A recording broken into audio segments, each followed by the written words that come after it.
Oke, sekarang kita mulai lanjut kembali ke bahasan berikutnya tentang postulat dari garis sejajar dan garis perpendikular atau garis tegak lurus. Pada garis sejajar di sini ada postulat 13 dituliskan di sini bahwa jika ada garis dan titik, ada sebuah garis, a line sama and a point, dan sebuah titik yang tidak pada garis, jadi titiknya bukan pada garis yang tadi ada, maka ada tepat satu garis yang melalui poin tersebut dan atau titik tersebut dan sejajar pada garis yang sudah ada tadi. Jadi kalau misalnya ini ada garis L, kemudian ada titik P, maka dari titik P ini kita bisa membuat tepat satu garis sejajar yang memang sejajar dengan L gitu. Tepat satu, exactly one gitu ya.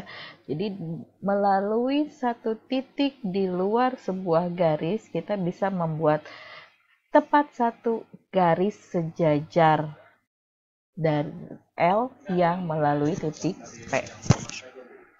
Nah, kemudian postulat yang perpendikular pun sama. Jadi kalau misal kita punya titik sama punya garis, katakanlah garis L dan ada titik P, maka akan ada, kita bisa membuat tepat satu garis tegak lurus yang melalui titik P ini. Melalui titik P tegak lurus terhadap garis L. Ini disebut sebagai postulat dari garis sejajar dengan garis tegak lurus atau perpendicular. Kemudian ini ada sebuah activity lagi sama kayak kemarin, kita mau mengkonstruksi bagaimana sih cara mengkonstruksi garis tegak lurus. Caranya di sini ada 3 sama seperti yang lalu ketika kita membuat garis bagi. Yang pertama, place the compass, simpan jangka gitu kan ya pada poin pada titik P, kemudian lukis lingkaran dari titik P ini sehingga nanti memotong A dan B di garis L. Sebut potongan tersebut sebagai titik A dan B. Ini berapa panjang jari-jari lingkarannya bebas, yang penting jari-jari ini lingkaran ini ketika dia digambar bisa memotong 2 titik di garis AB. Nah, dari 2 titik tersebut, titik A dan titik B, kita buat lagi draw an arc with center A. Jadi kita membuat lagi busur lingkaran dengan pusat A using the same radius, dengan sama radiusnya dengan yang di B gitu.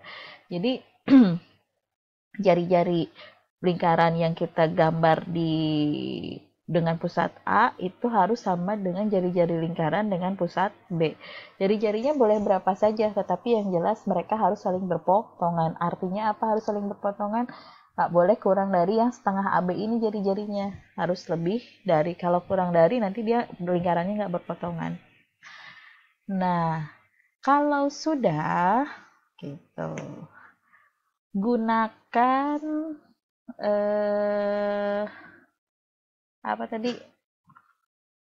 perpotongan ini, hubungkan dengan titik P dengan menggunakan penggaris. Maka nanti garis ini merupakan garis yang tegak lurus gitu. Nanti akan di-share kembali bagaimana cara melukis garis tegak lurus menggunakan GeoGebra. Kemudian ada tentang identifying angle formed by transversal. Jadi kita mau mengidentifikasi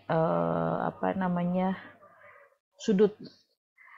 Transversal disebut di sini, transversal adalah garis yang intersect two or more coplanar lines, yang berpotongan dua atau lebih koplanar line, garis yang sebidang gitu pada beberapa titik. Jadi transversal ini garis yang saling berpotongan pada memiliki perpotongan dua atau lebih dengan garis-garis lainnya yang dalam bidang satu bidang, dan pada titik yang berbeda gitu. Misal nih, ini ada gambar demikian. Two angles are corresponding angles if they occupy corresponding position.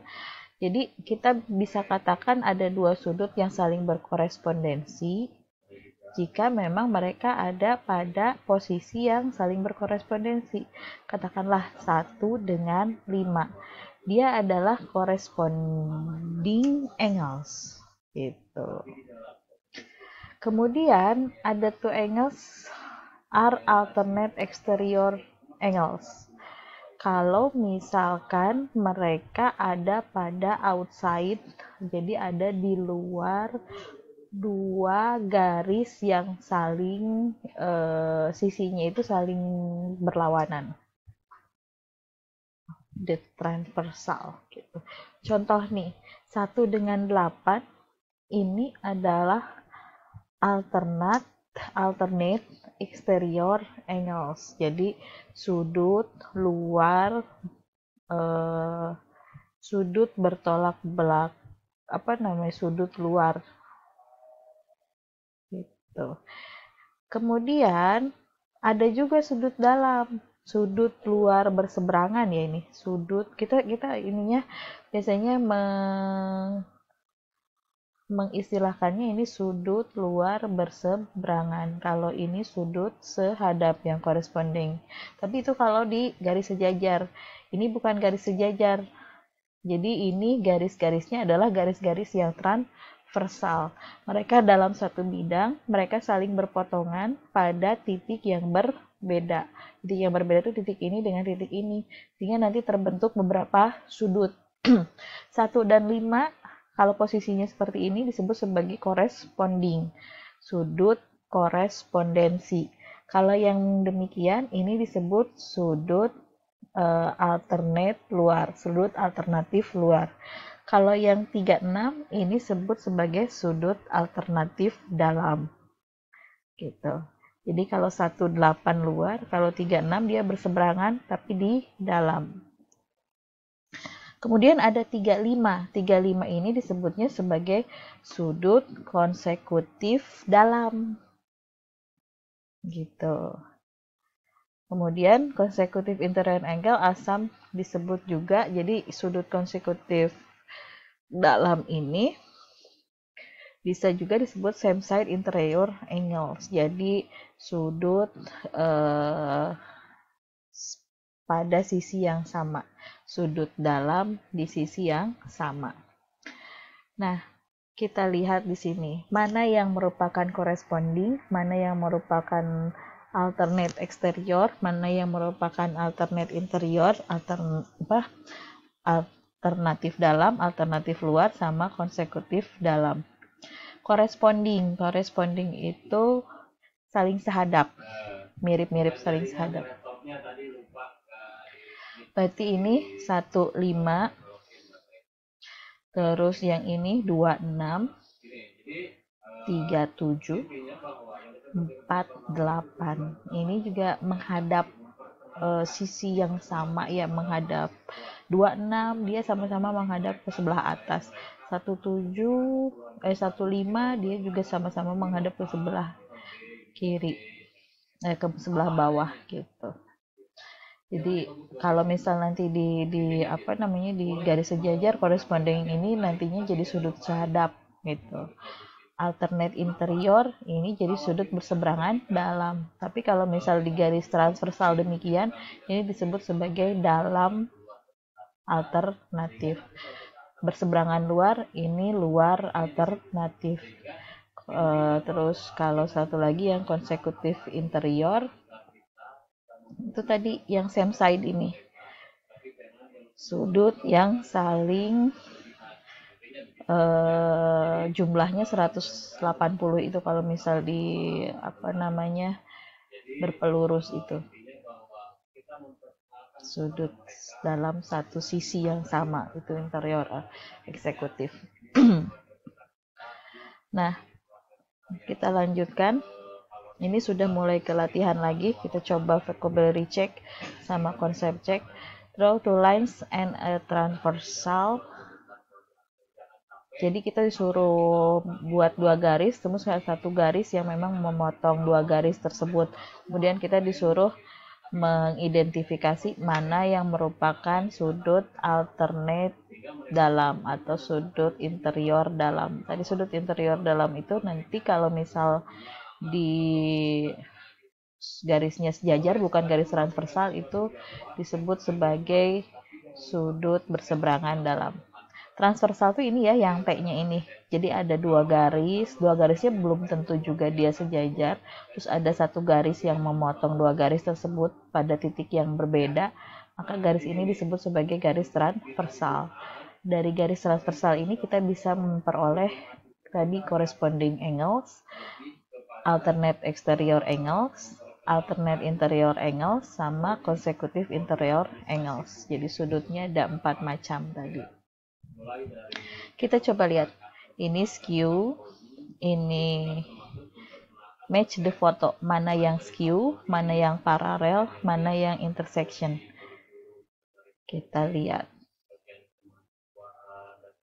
Ini jelas paralel. Sumpit. Nggak akan bersentuhan, dia dipisahkan jaraknya oleh tahu ini. Yang 4, ini skew atau intersection. Dia saling berpotongan atau dia saling menyilang saja, skew. Dia hanya saling menyilang, tidak berpotongan. Yang berpotongan itu yang demikian. Dia berpotongan karena nggak dipisahin sama makanan ya. Kalau ini dia saling menyilang, tapi tidak berpotongan karena ada wortel di sini. Gitu. Jadi yang 5 ini intersection, yang 4 ini skew. Yang 4 ini intersection, yang 5 ini dia skew. Dia saling bersilangan. Kenapa? Karena dia tidak sebidang, dia dipisah oleh makanan gitu. Dia tampak kayak berpotongan tapi sebetulnya tidak. Kenapa? Karena ada makanan yang menjadi penghalang di situ. Nah, itu. Yang corresponding angle siapa aja? Corresponding angle tuh yang sehadap, 1 sama 5, 4 sama 8. Kemudian yang nomor 7 nih, alternate interior angles, yang dalam berseberangan, 4 sama 6. Yang luar berseberangan, 1 sama 7 gitu. Konsekutif berarti 4 sama 5 dalam side yang sama, dalam sisi yang sama. Nah, ini tentang relationship angle atau hubungan sebuah sudut. Nanti Ibu tambahkan tugasnya di akhir pertemuan ini. Oke, ini untuk relationship atau angle relationship, sudut-sudut yang memang dibentuk oleh sebuah garis transversal. Kita lanjutkan di part berikutnya, nanti kita akan membahas tentang garis tegak lurus. Sampai ketemu di part yang ketiga. Terima kasih.